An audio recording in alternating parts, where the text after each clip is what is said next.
Welcome back. सुबह सवेरे पाकिस्तान आप देख रहे हैं। हम बात आज करेंगे कि हमने क्या पाया क्या खोया 2020 में। तो कराची की सबसे पहले बात करेंगे कि कराची को आखिर क्या मिला 2020 में। वही वादे मिले, वही दावे मिले, या हकीकी तौर पर कुछ मिला? वो मुहावरा है ना, दो मुल्लाओं में मुर्गी हराम।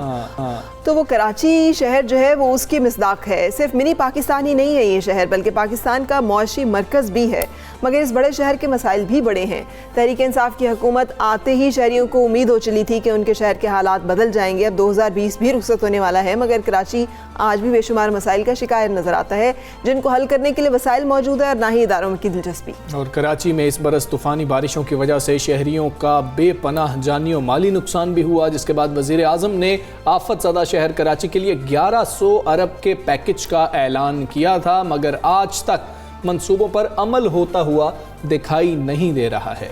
और कराची के मसाइल का अहाता करने की कोशिश करें तो इसमें साफ़ पीने के पानी की फराहमी, खस्ता हाल पब्लिक ट्रांसपोर्ट, टूटी फूटी सड़कें, बिजली और गैस की कमी, बरसाती नालों की सफाई न होना, निकासी आब और शहर का बेहंगम फैलाव सरे फहरिस्त नज़र आते हैं। और शहर कराची का सबसे बुनियादी मसला यह है कि इस शहर की आबादी आखिर कितनी है। हम यही तयन नहीं कर पा रहे कि इसकी आबादी कितनी है। हुकूमत की इत्तेहादी MQM पाकिस्तान और पाक सरजमीन पार्टी ने भी मरदमशुमारी के नताइज को मुस्तरद कर दिया है। वक्त का तकाजा है कि शहर जो कराची में मनसूबाबंदी के तहत बुनियादी ढांचे और इंतज़ामी मामलात में बेहतरी लाई जाए। और ये वादे किए गए थे जब 2020 का आगाज़ हुआ था कि सब कुछ ठीक हो जाएगा। मैं कल पढ़ रही थी हमसा कि 2.5 मिलियन जो हैं वो नाड्रा ने शनाख्ती कार्ड का इजरा किया है कराची शहर के लिए। तो यही मुतालबा था और यही वो कह रहे हैं कि जो आबादी जो सेंसस है वो तो ये नहीं कह रही कि इतनी आबादी है, तो फिर अगर नाड्रा इतने शनाख्ती कार्ड जारी कर रहा है तो ये तो मैच ही नहीं कर रहा है। सो इस हवाले से हम बातचीत करेंगे। हमारे साथ हैं मुस्तफ़ा सरबराह पाक सरजमीन पार्टी। अस्सलाम वालेकुम मुस्तफ़ा कमाल साहब, फरमाइएगा। पाकिस्तान पीपल्स पार्टी सिंध में 12 साल से इक़्तिदार के मसले लूट रही है। सूबे के वसाइल 18वीं तरमीम के बाद अब उनके कंट्रोल में है। क्या वजह है कि पीपल्स पार्टी जो है कराची के मसाइल के हल के लिए इक़दाम नहीं कर रही है? क्या सिर्फ पाकिस्तान पीपल्स पार्टी को जिम्मेदार ठहराएंगे या ये कराची की जो बदहाली है इसके कसूरवार जिम्मेदार कुछ और भी लोग हैं? डायरेक्ट तो जो है वो पाकिस्तान पीपल्स पार्टी और MQM जिम्मेदार है। पीपल्स पार्टी इसलिए नहीं करती कराची के साथ कि कराची से तासुब करते हैं। बिल्कुल खुली बात है। पीपल्स पार्टी का जो शहरियों के साथ, सिंध के शहरी इलाकों के साथ जो रवैया रहा है, अब से नहीं, भुट्टो साहब के ज़माने से, कि उन्होंने पहले कोटा सिस्टम नाफिज किया, फिर तमाम जो इदारे थे वो उसको नेशनलाइज कर दिए। उर्दू बोलने वालों की प्रॉपर्टीज़, तमाम मिलें, तमाम चीज़ें नेशनलाइज कर दी। ये वाली जो उनकी गवर्नमेंट है पीपल्स पार्टी की, इन्होंने कोटा सिस्टम को जो है वो ख़त्म नहीं किया, बल्कि इस कोटा सिस्टम पर भी इनका दिल नहीं भरता। तो ये कोटा जो कराची का, सिंध का कोटा है, शहरों का कोटा है, उस पर भी ये जाली डोमिसाइल भर के जो है नौकरियाँ नहीं देते किसी और को। इन्होंने 12 साल में बस नहीं दी है, कोई निज़ाम नहीं दिया। लेकिन इसके साथ साथ कराची ने 30 सालों से एक MQM को अपना मैंडेट देकर अपने हुकूक का चौकीदार बनाया था, रखवाला बनाया था। मज़े की बात है कि वो चौकीदार भी चोरों के साथ मिलकर उसने जो है वो लूटा है, घर का दरवाज़ा खोलकर। अगर किसी घर का दरवाज़ा चौकीदार पीछे से खोल दे, चोरों के साथ मिल जाए, तो उस घर को लूटने से कौन बचा सकता है? तो MQM भी इस जुर्म में बराबर की शरीक है ना। पीपल्स पार्टी की गवर्नमेंट आई तो ये उम्मीद चली थी कि शायद ये हमें बचाएंगे, लेकिन वो कहते हैं ना कि MQM ने से इलाज करवाया हमने तो हमारा मर्ज बिगड़ गया। पीपल्स पार्टी हमारा इलाज करती नहीं है। PTI से इलाज करा के तो हमें वेंटिलेटर लगे कराची वालों को। अब यहाँ से पता नहीं आगे का कहाँ सफ़र है। तो हर तरफ तबाही बर्बादी है और अनफॉर्चुनेट है बड़ा कराची के साथ, मुल्क के साथ। बिल्कुल ठीक है मुस्तफ़ा कमाल साहब। बहुत लोग स्टेक होल्डर्स हैं कराची के, उसके मसाइल हल करने के लिए कोई सामने नहीं आता। क्या 2020 की हम बात कर रहे हैं, कराची वालों ने कुछ पाया है या 2020 में भी कुछ मजीद चीज़ें खो दी हैं कराची वालों ने? सब कुछ खोया है कराची वालों ने, कुछ भी नहीं पाया कराची वालों ने। और कराची वालों ने नहीं खोया, पाकिस्तान ने खोया है। कराची पाकिस्तान को इस कंडीशन में भी 70% रेवेन्यू कमा कर देता है। सूबा सिंध का ये दारुल खिलाफा है, ये 90% सूबा सिंध की रेवेन्यू को कमा कर देता है। तो कराची खो रहा है तो कराची अकेले नहीं खो रहा, कराची पूरा पाकिस्तान खो रहा है। और अगर हुक्मरानों का के तासुब का यही हाल रहा और वफाकी हुकूमत ये कहती रही और पाकिस्तान के इदारे ये कहते रहे कि जो वो 18वीं तरमीम के बाद इख्तियारात और वसाइल वज़ीर आला के पास हैं, भले वो नीचे किसी को इख्तियारात वसाइल दे ना दे। देखिए 18वीं तरमीम के बाद ये इख्तियारात वसाइल जो वज़ीर आला के पास आए, ये सूबाई खुद मुख्तारी के तहत ये नीचे जाने चाहिए थे, डिस्ट्रिक्ट्स में जाने चाहिए थे, शहरों में जाने चाहिए थे, ताल्लुके में जाने चाहिए थे, यूनियन काउंसिल में जाने चाहिए थे। वज़ीर आला उसको पार्क करके अपने ऑफिस में बैठ गया। NFC अवार्ड आता है, वो PFC अवार्ड नीचे नहीं देता, वो पैसे अपने पार्क करके लेकर बैठ गया। तो ये दो चीजें जो है वो जो टिकल डाउन नहीं हो रही। रियासत का काम है, रियासत के तमाम ऑर्गन्स का काम है कि ये कोई यहां पर कोई बादशाहत नहीं है कि कोई वजीर आला अपनी हठधर्मी की वजह से जमहूरियत के नाम पर पूरे मुल्क को तबाह करे, पूरे मुल्क की इकोनॉमिक रेवेन्यू इंजन को खराब करे। तो मैं समझता हूं कि जो है फुट इन करना चाहिए। बट अनफॉर्चुनेटली हमारी वफाकी हुकूमत, हमारा वजीर आजम जो है 2.5 सालों में बात ही नहीं करता वजीर आला से। वो कराची जब भी आए एक आध दफा के अलावा उन्होंने वजीर आला से बात नहीं की। तो इस कंडीशन में तो वजीर आला को सिंध को और अच्छा मौका मिला हुआ है कि उसको कोई पूछने वाला नहीं है। MQM है तो वो पार्टनर्स इन क्राइम है, तो शहर का बुरा हाल है। अनफॉर्चुनेटली ये जो करंट क़यादत है इससे तो लोगों को उम्मीद नहीं है। ठीक है, लेकिन पिछले दिनों ये बात भी सामने आ रही थी कि वफाकी हुकूमत ने सूबों को जो फंड्स मिलते हैं उसकी अकाउंटेबिलिटी का भी कुछ सोचा, और सिंध ही वो जगह थी जहाँ पे उन्हें ज़हमत का या फिर इस मामले में रेजिस्टेंस का खदशा था। वफाकी हुकूमत ने भी तो कराची के लिए 1100 अरब रुपए के पैकेज का ऐलान किया था। इससे पहले भी एक पैकेज जो है उसका ऐलान हो चुका था। आपके ख्याल में इन वफाकी हुकूमत के जो ये ऐलान करदा पैकेजेस है, इन पर कोई पेशरफ्त हो रही है? क्या इनके ज़रिए कराची की बेहतरी के कोई आसार नज़र आ रहे हैं? ये उम्मीद है आपको? कराची को भीख नहीं, कराची को उसका हक चाहिए। कराची को इमदाद नहीं चाहिए, कराची को उसका हक चाहिए। कौन सा पैकेज, कैसा पैकेज? कराची पूरे पाकिस्तान को पैकेज देता है, आप हमें क्या पैकेज देंगे? और पैकेज भी वो भी सिर्फ कागजों पे, जिसका कोई सर पैर नहीं है। 1100 अरब अगले दिन वजीर खजाना ने मीटिंग करके कह दिया कि भाई हमारे पास तो पैसे नहीं है। अनाउंसमेंट ठीक है लेकिन पैसे नहीं है। कोई मुतबादिल पैसों के जमा करने का मुतबादिल जरिया ढूंढे, हो गई बात खत्म। और भाई पैकेजेस जो है वो, जब आप कोई भी वजीर आजम कोई बादशाह नहीं है कि वो अनाउंस करे, उसके लिए प्रोजेक्ट्स बनाने पड़ते हैं, उसके लिए PC1 बनानी पड़ती है, उसको डिस्ट्रिक्ट कमेटी DDWP करनी पड़ती है, फिर PDWP करनी पड़ती है, फिर CDWP करनी पड़ती है, फिर एक्निक्स अप्रूवल होती है। क्या ये अप्रूवल्स हो गई है प्रोजेक्ट की? किसको पता क्या प्रोजेक्ट्स है, क्या ये सब ऐसे लोग हैं कि जिनको कुछ भी नहीं पता कि कैसे काम होना है, क्या होना है, क्या प्रोसीजर है। बस बातों का टूर्नामेंट है। सुबह कुछ बोलते हैं, दोपहर में कुछ बोलते हैं, रात में कुछ बोलते हैं, अगले दिन उससे बिल्कुल अलग बात करते हैं। कराची को उसका हक चाहिए, कराची को पैकेज नहीं चाहिए। पैकेज अपने पास रखें, हमें कोई पैकेज नहीं चाहिए। कराची को आप 18वीं तरमीम के बाद जो सूबाई खुद मुख्तारी मिली है, उस सूबाई खुद मुख्तारी को वजीर आला हाउस से निकाल कर आप सूबे के डिस्ट्रिक्ट को पहुंचाइए, ये काम करें। कराची को आप जो सूबा सिंध को NFC अवार्ड में पैसे देते हैं, उस पर जोर डालें कि आप PFC अवार्ड ने प्रोविंशियल फाइनेंस कमीशन का इजरा करें। ये दो काम, फिर कराची की गिनती पूरी करें। कराची को आप गिन लेंगे,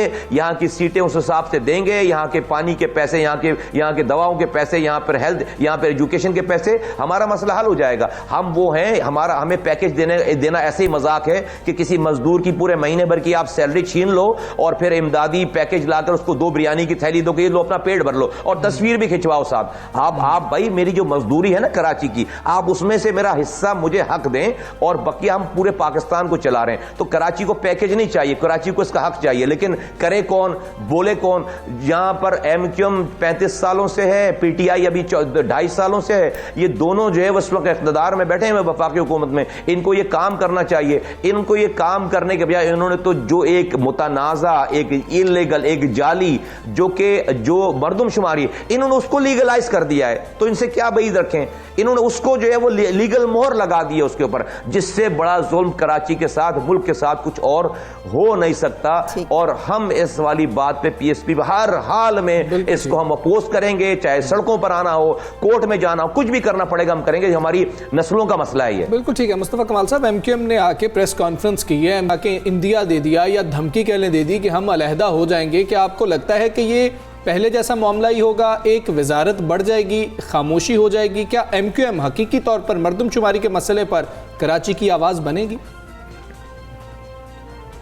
मैं इनसे इस वाले मामले में ये एक्सपेक्ट नहीं करता था कि ये इतने गिर जाएंगे एमकेएम वाले, ये इतने लो हो जाएंगे, ये इतने कैरेक्टरलेस होंगे।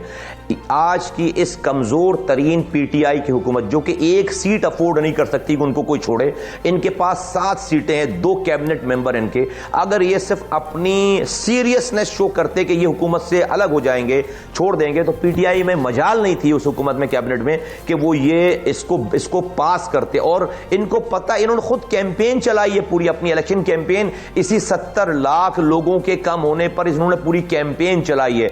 ये जो बात कर रहे हैं कि हमने एतराजी नोट लिख दिया है, ये हम 30 सालों से ये सियासत देख रहे हैं, पाट रहे हैं कुछ गवर्नमेंट्स का, ये एतराजी नोट सिर्फ ड्रामेबाजी के अलावा, रजामंदी के अलावा कुछ भी और नहीं है कि अपनी फेस सेविंग के लिए बाहर आकर बोले। भाई एतराजी नोट नहीं, आप आज हुकूमत छोड़ें, पीटीआई आप घुटनों पे आ जाएगी अपने, और ये बात मानेगी।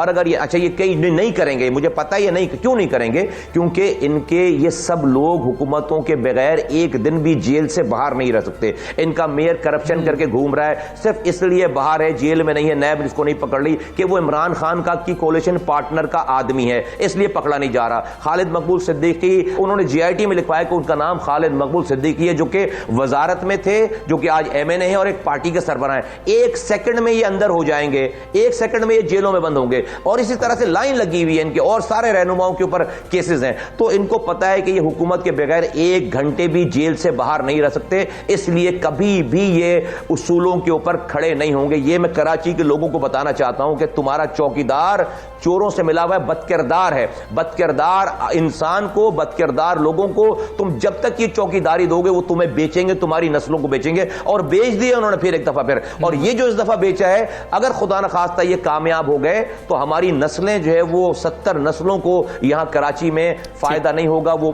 परेशान जो है वो रहेंगी, और पाकिस्तान को नुकसान होगा। बहुत संजीदा ये एतराज़ात हैं जो कि आपने उठाए हैं इस वक्त, और इंतहाई खौफनाक और संजीदा हैं। आप समझते हैं कि एमक्यूएम जो है वो ये इसके इन तमाम बातों के बावजूद जो है, जैसे आपने खुद कहा कि वो नहीं करेंगे कुछ भी फैसला, तो फिर कराची का क्या, आपने क्या सोचा है? आपका भी तो यही मुतालबा है ज़मीन में कि आपका तरफ से क्या रिएक्शन आएगा, क्या आप उम्मीद करते हैं, कैसे बेहतरी आ सकती है? हम चीफ जस्टिस पाकिस्तान को लेटर लिख रहे हैं कि आप इस पर सो मोटो एक्शन लें, नंबर 1, इसलिए कि वो खुद अदालत में कह चुके हैं कि कराची की आबादी कहीं से भी 3 करोड़ से कम नहीं। Chief justice of Pakistan, sitting chief justice of Pakistan, chairman Asif Zardari कह चुके हैं वेल ही वाज प्रेसिडेंट कि कराची की आबादी 3 करोड़ है। एक तो हम ये करने जा रहे हैं, दूसरे हम स्ट्रीट पर जाने का बिल्कुल हम तैयारी कर रहे हैं कि अगर इन्होंने 2-4-6 दिनों में, तो हम सड़कों पर आएंगे, हम हर वो काम करेंगे जो जमहूरी है, जो कानूनी है, जो आईनी है, जो हर हाल में हमें इस वाली बात को रोकना है। देखिए पाकिस्तान में एक साइलेंट रेवोल्यूशन आ रहा था अर्बनाइजेशन की वजह से, कि आबादियां जो पहले 20% आबादी शहरों में रहती थी, 80% आबादी गोठों में रहती थी, गोठों का और देहातों का मतलब है कि वहां जागीरदार का होल्ड था, वहां वडेरे का होल्ड था, वहां सरदारों का, खानों का, चौधरियों का होल्ड था, उनकी क्लचेस से लोग निकलकर शहरों में शिफ्ट हो गए। दैट मीन्स कि पाकिस्तान में एक साइलेंट रिवोल्यूशन आ रहा है कि अब उन लोगों को जो शहरों में शिफ्ट हो गए, अब उनकी बैंक चोरी की एफआईआर नहीं कर सकती, अब उनको आप जो है गलत तरीके से नहीं दबा सकते। अगर आप उनको वहीं पर काउंट कर लें तो आपको उनकी काउंटिंग के हिसाब से नई एलोकेशन ऑफ सीट्स करनी पड़ेगी। तो पाकिस्तान में अब जो सूबों में हुकूमत बनेगी वो अर्बन बेस हुकूमत बनेगी, वो रूरल बेस हुकूमत नहीं बनेगी, और उसके ऊपर किसी जागीरदार का टैका नहीं होगा, किसी जागीरदार का वडेरे का जुल्म नहीं होगा। अब वो लोग आजाद हुए 70 सालों में पहली दफा, इस अपॉर्चुनिटी सिल्वर लाइनिंग, तो पाकिस्तान में खामोश इनकलाब आ गया है। इस इनकलाब को अगर आप लीगलाइज नहीं करेंगे तो पाकिस्तान हमेशा इन चंद खानदानों के तसल्लुत में रहेगा और पाकिस्तान का कोई भला नहीं कर सकता। इसको अगर आप जाली तरीके से रोकने की कोशिश करेंगे तो फिर ये मुल्क अल्लाह खाकम बदन, इस मुल्क के हालात फिर अच्छे नहीं है, हमें दुश्मनों की जरूरत नहीं है फिर। बिल्कुल ठीक है। मुस्तफ़ा कमाल साहब, 2020 पर हमने बात की, आप भी बहुत मायूस रहे, हम भी बहुत मायूस हैं कि कराची को उसका हक नहीं मिला। 2021 में प्रायोरिटीज़ बता दें, गवर्नमेंट्स की क्या होनी चाहिए, एमक्यूएम की क्या होनी चाहिए, क्या वो बुनियादी मसले हैं जो हम उम्मीद करें और 2021 में कम से कम ये तो हल हो जाने चाहिए, किसी चीज़ की उम्मीद रखें? देखिए, आप उम्मीद उससे रखते हैं कि जिसके आप कुछ रंग ढंग देख लें पहले। मैं इन लोगों को जिनका अब मुझे 2.5 सालों में सब कुछ पता चल गया है, मुझे इनसे मैं बेवकूफ़ी नहीं कर सकता कि इनसे उम्मीद लगाऊं। मुझे उम्मीद जो है वो अल्लाह ताला से है कि वो कोई मदद भेजेगा, नंबर 1 कोई रास्ता निकालेगा। लेकिन वो मदद कब भेजता है रब? कि जब लोग कोशिश करते हैं, जब लोग खड़े होते हैं। अब यहां पर मैं पाकिस्तान के लोगों को कहना चाहता हूं कि अगर तुम टॉक शो देखकर रात में सो जाओगे तो तुम समझते हो कि सुबह हुक्मरान जो है वो तुम्हें जो है वो नजर नहीं आएगा, या सुबह वो तुम्हें बुरी हालत में मिलेगा, सुबह तक अल्लाह ताला उसे और ज्यादा ताकतवर कर देता है, तुम पर जुल्म और बढ़ जाता है। उठो, तुम्हें उठना पड़ेगा और अपने हिस्से की जिद्दोजहद करनी पड़ेगी, जब अल्लाह की मदद आएगी। अगर लोग उठेंगे नहीं, मैं कराची वालों को आवाज देता हूं, कराची से कश्मीर तक, कि क्या बुरे हालात हैं सिंध के अंदर, क्या बुरे हालात हैं बलूचिस्तान के अंदर और जगहों पे, पंजाब के रूरल एरियाज में। सब लोगों को उठना पड़ेगा, अपने हिस्से की कोशिश करनी पड़ेगी। मैं हथियार उठाने की बात नहीं कर रहा हूं, उठने से मुराद मेरी है कि भाई सही की तबलीग करो और बुराई से रोको। सबको पता है कि सही कौन है, सबको पता है बुराई को। ये जो खामोश मेजॉरिटी है ना, ये है सबसे बड़ी जालिम। खामोश लोग जुल्म करने वालों के साथी हैं। ये पाकिस्तान की खामोश लोगों को उठना पड़ेगा, जद्दोजहद करनी पड़ेगी। माजरत के साथ मुस्तफा कमाल साहब, आपने भी तो एक मिसाली मेयर रहे हैं, आपने भी तो इसी सारी सिस्टम में इतना डिलीवर किया, काम किया। तो जैसे आपने काम किया था, आप नहीं समझते कि उसी सिस्टम के अंदर रहते हुए भी बहुत सारे काम किए जा सकते हैं? जैसे आप अब जो बात कर रहे हैं वो एक बिल्कुल डिफरेंट नौयत की, और हम चाहेंगे कि इसके बारे में MQM के भी अगर कोई पॉइंट ऑफ व्यू है तो वो भी, उसके लिए भी हमारा प्लेटफॉर्म हाजिर है, क्योंकि आपने बड़े संजीदा एतराज़ात और इल्ज़ामात जो हैं वो लगाए हैं। तो आप नहीं समझते कि कुछ ऐसा काम भी हो सकता है जो इस सिस्टम में रहकर भी बेहतरी की जा सकती है? देखिए, उसके लिए किरदार की ज़रूरत है। माजरत के साथ अगर आप मुझसे मुझे एक्सक्यूज़ करें, आपने चूंकि पूछा है तो मैं आपको बता रहा हूं, उसके लिए किरदार की ज़रूरत होती है। रात में पार्टी करने वाला मेयर जो है वो काम नहीं कर सकता, उसका किरदार नहीं है, वो सुबह जो है वो काम डिलीवर नहीं कर सकता। इसलिए जो है मैं कहता हूं किरदार की ज़रूरत है। और जहां तक बात रही MQM की, तो ये एतराज़ात मैं पहली दफ़ा कभी नहीं आएंगे जवाब देने के लिए, मैं आपको लिख के दे दूँ, आ जाए तो मुझे भी बुला लीजिएगा। उनको पता है कि मैं झूठ नहीं बोल रहा, और उनको पता है कि मैं भी कुछ भी नहीं बोल रहा। अभी तो ये 0.1% बातें, अभी तो 0.1% बातें, अभी तो 99% बातें तो हुई नहीं है, तो उनको पता है कभी नहीं आए। और ये मैं पहली दफा ये बात नहीं कह रहा हूं, मैं अरसा दराज से सारी बातें कर रहा हूं। तो किरदार की जरूरत है, अच्छे किरदार वाले लोगों की जरूरत है। बिल्कुल ठीक है मुस्तफ़ा कमाल साहब, बहुत शुक्रिया आपका। बड़े संजीदा एतराज़ात मेयर कराची वसीम अख्तर पर लगाए गए हैं, MQM पाकिस्तान के सरबराह खालिद मकबूल सिद्दीकी साहब पर लगाए हैं, मुस्तफ़ा कमाल साहब ने। हमारा प्लेटफॉर्म जिस तरह से फरहान ने कहा कि हाजिर है, हम उनसे बात भी करेंगे कि वो अगर इस पर, इन एतराज़ात पे, इन इल्ज़ामात पर जवाब देना चाहते हैं तो प्लेटफॉर्म हाजिर है। इन चीज़ों का जवाब आना भी बहुत ज़रूरी है, इसलिए कि कराची शहर की बदहाली जो है वो तमाम पाकिस्तान की दुखती रग है। ये सिर्फ कराची के रहने वालों का मसला नहीं है, पूरा पाकिस्तान ही चाहता है कि पाकिस्तान का सूबा बलूचिस्तान, सूबा सिंध, कराची, KPK, हमारा गिलगित बल्तिस्तान, हमारे तमाम इलाके खुशहाल हो और वहाँ पे ज़िंदगी की और दुनिया की तमाम सहूलियात जो हैं वो अवेलेबल हों। आगे बढ़ते हैं फरा, एक और स्टोरी है जो आपको सुन के अच्छी लगेगी, हमें भी बहुत अच्छी लगी। पाकिस्तान अब दुनिया भर में अरबों डॉलर की हलाल फूड मार्केट पर छा जाने के लिए पर तोलने लगा है। DG हलाल फूड अथॉरिटी अख्तर भुगियो ने कहा है कि बस 6 माह के बाद इंपोर्ट या एक्सपोर्ट होने वाली हर चीज़ हलाल सर्टिफाइड होगी। ये जो हलाल टैगिंग है ना, ये बहुत इंपॉर्टेंट है। आप बाहर जाएं तो जितने मुसलमान हैं वो तमाम ये हलाल टैग देखते हैं, और फिर या QR कोड जो होता है उसको देखते हैं, स्टडी करते हैं। और तो और जो ज्यूज़ हैं वो भी कोशर फूड के लिए हलाल टैगिंग, तो हलाल तो नहीं, उनका कोशर का अपना टैग है, लेकिन वो इसको देख के इस्तेमाल करते हैं। अब ये सारिफीन तमाम मालूमात जो है घर बैठे अपने मोबाइल फ़ोन या कंप्यूटर पर QR कोड से हासिल कर सकेंगे। DG हलाल फूड अथॉरिटी अख्तर भोगियो ने कहा है कि हलाल फूड की मार्केट $3 खरब से ज़ायद की है पूरी दुनिया में। सर्टिफाइड हलाल फूड दुनिया के हर मुल्क में मुकीम मुसलमानों की डिमांड है, और बतौर मुस्लिम मुल्क दुनिया भर में पाकिस्तान की मजबूत साख है। अच्छी साख के साथ पाकिस्तान बड़ी मार्केट पर छा सकता है। हलाल सर्टिफिकेशन के तहत फार्मास्यूटिकल और कॉस्मेटिक समेत तमाम दरामदी अशिया की मॉनिटरिंग का मंसूबा भी बनाया गया है, और सारिफीन अपने मोबाइल या कंप्यूटर पर QR कोड के जरिए जान सकेंगे कि प्रोडक्ट कब और कहाँ बनी, सर्टिफाइड हलाल है भी या नहीं है। आप खुद भी बाहर जाएं तो आपको बहुत ज़्यादा मसाइल आते हैं जब आपने खाना कुछ ढूंढना होता है और आपको नहीं मिल रहा होता, और फिर आप कैसे वहाँ पर गुजारा करते हैं, बहुत मुश्किल हो जाता है। मतलब हमजा, हम लिपस्टिक्स लेने लगे, ख़वातीन का तो बहुत बड़ा मसला है ना, तो उसमें हमें नहीं समझ आ रही होती कि उसके अंदर हलाल एलिमेंट्स हैं या खुदा न खास्ता कुछ ऐसी चीज़ है जो कि नहीं है, जो कि फॉरबिडन है हमारे मज़हब में। गुफ्तगू करते हैं इस हवाले से DG हलाल फूड अथॉरिटी अख्तर भोगियो से। भोगियो साहब, अस्सलाम वालेकुम एंड गुड मॉर्निंग। सबसे पहले तो ये एक बहुत अच्छी खबर है कि पाकिस्तान हलाल फूड की की मार्केट में एंटर होने जा रहा है। पहले भी हमारे यहाँ हमारे तो हलाल ही चीज़ें जो हैं इस्तेमाल करने के ऊपर जोर दिया जाता है। अब आप ऐसा क्या करने जा रहे हैं जिससे पाकिस्तान बाकायदा हलाल मार्केट को टारगेट करेगा? ये हलाल टैगिंग जो है ये कितनी इंपॉर्टेंट होगी? अस्सलाम वालेकुम, बहुत बहुत शुक्रिया आपका कि आपने हमें ये मौका दिया पाकिस्तान हलाल अथॉरिटी को कि हम आपको और पाकिस्तान के अवाम को ये बता सकें कि हम इस वक्त कहाँ हैं। बिल्कुल आपने सही कहा कि पाकिस्तान जो है वो वैसे ही हमारी रिकग्निशन ही इस तरह की है कि हम एक हलाल प्रोड्यूसिंग कंट्री हैं, लेकिन सिर्फ कहने से और किसी के समझने से नहीं होता। जितने भी हमारे प्रोडक्ट हैं उनकी रिकग्निशन और कंज्यूमर्स और कस्टमर्स को ये अश्योरेंस देना कि ये प्रोडक्ट वाकई ही हलाल है। और जब आप ट्रेड की और एक्सपोर्ट्स की बात करते हैं तो उसमें सिर्फ हलाल ही नहीं होता, उस प्रोडक्ट की क्वालिटी भी उसके अंदर आ जाती है।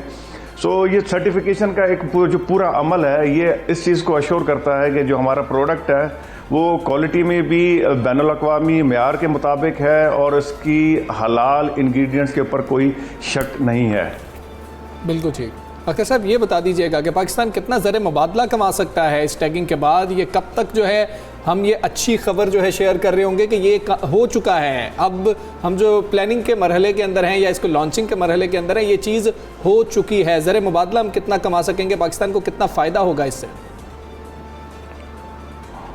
देखें, जो जनरल एस्टिमेशन है वो तो 3 ट्रिलियन से ऊपर है, लेकिन डिपेंड करता है गवर्नमेंट की प्रायोरिटीज़ और पॉलिसीज़ के ऊपर। तो पाकिस्तान हलाल अथॉरिटी का एक्ट जो था ये तो 2016 में बन गया था, लेकिन इस गवर्नमेंट ने, जो हमारी करंट गवर्नमेंट है, उसने इसको प्रायोरिटी पे लिया है और I am the first director general appointed during this government. और हम इस वक्त इस फेज़ में हैं, हमारे रूल्स भी बन रहे हैं और इंशाल्लाह आई थिंक 6 महीने भी बहुत हैं कि हम जो टारगेट्स हासिल करना चाह रहे हैं उसमें हम आ जाएंगे और पाकिस्तान की अपनी एक रिकग्निशन होगी इसके अंदर। अच्छा। इसके अंदर बहुत सारे मामला आते हैं। हम कोशिश करेंगे कि transparency, impartiality, ease of doing business, ये सारी चीज़ें उसके अंदर आ जाएं। बिल्कुल सही, लेकिन ये इसमें अभी भी हमें देर हो चुकी है, क्योंकि अगर ये 3 ट्रिलियन की जैसे आप कह रहे हैं मार्केट है तो इट्स अ ह्यूज मार्केट। दुनिया ऑलरेडी उस मार्केट को एक्सप्लोर भी कर रही है।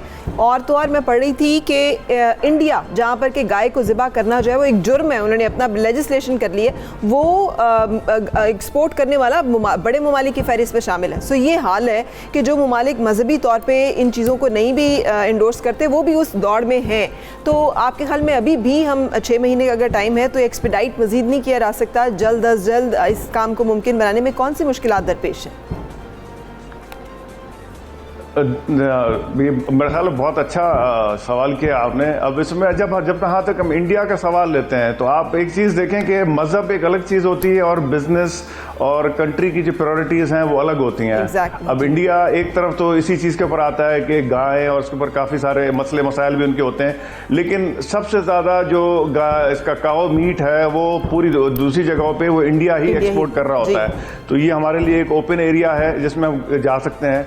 और अगर इसके अलावा भी अगर आप देखें तो जितनी हमारी मुस्लिम कंट्रीज़ हैं, स्पेशली अब मैं सऊदी अरब की मिसाल दूंगा जहाँ पे हर साल ईद उल अज़हा के ऊपर कुर्बानी की जाती है, तो आप इससे अंदाज़ा लगाएं कि वहाँ पे 60 to 70% जो जानवर आते हैं वो सारे ऑस्ट्रेलिया एंड न्यूजीलैंड से होके आते हैं वहाँ पे, जबकि पाकिस्तान के वो करीब है लेकिन हम उस मार्केट को कैप्चर नहीं कर पा रहे। और कैप्चर करने का सिर्फ मकसद ये नहीं है कि सिर्फ हलाल सर्टिफिकेशन, क्योंकि it is just a value addition, क्योंकि लेकिन हमारे जो प्रोडक्ट्स हैं उनका उन इंटरनेशनल मेयार के ऊपर आना और जो हमारे कस्टमर की रिक्वायरमेंट है उसको मीट करना, जिस दिन हम ये करेंगे उसी दिन हमारे प्रोडक्ट्स की वहाँ पे एक्सेप्टेंस होगी।